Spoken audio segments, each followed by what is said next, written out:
The day I came home and found a shiny new padlock on my canal gate, my heart dropped, because I was holding groceries and the water was rising behind me. That gate controls the little canal that runs past my backyard. I built it years ago to keep trash and branches from flooding my lot. It's not pretty, but it works. And suddenly the HOA slapped a lock on it like they own the whole river. Karen, the HOA's rules queen, stood there in her sunglasses like a movie villain and said, "That gate is common property now. You don't get to control it." I laughed at first because it sounded so dumb. Then she handed me a violation notice and said I owed a fine for tampering with community assets. I tried to be reasonable.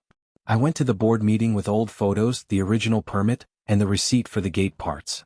The board stared at the table like it was the most interesting thing on earth. Nobody wanted to disagree with Karen. One neighbor even whispered, "Just pay it, man," like I was the problem. But I wasn't paying for something I built on my own land. So I started plotting, quiet and patient. I called the county and pulled the recorded plat map. Then I hired a surveyor. Not cheap, but I wanted the kind of proof that shuts mouths fast. When he showed up with his gear, Karen marched over and said, "You can't do that." The surveyor didn't even look up. He just said, "Ma'am, I'm measuring, not asking." 2 days later he handed me the report. Bright lines. Clear markers. And the canal gate? Sitting plain as day on my lot. Not common. Not shared. What? I printed copies like it was a school project and walked into the next HOA meeting with a folder so thick it thumped on the table. Karen smirked until I slid the survey across to the board and said, "You locked my private property." The room went quiet. Then someone in the back snorted. Another neighbor pulled out their phone. Karen's smile cracked like glass. I didn't stop there. I called the county water district and the sheriff's office.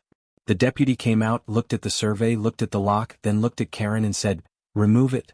Now." Karen tried her sweet voice. The deputy didn't care. Outside, neighbors were filming while Karen fumbled with her keys, shaking like she'd never done manual labor in her life. When the lock finally came off, a few people actually clapped.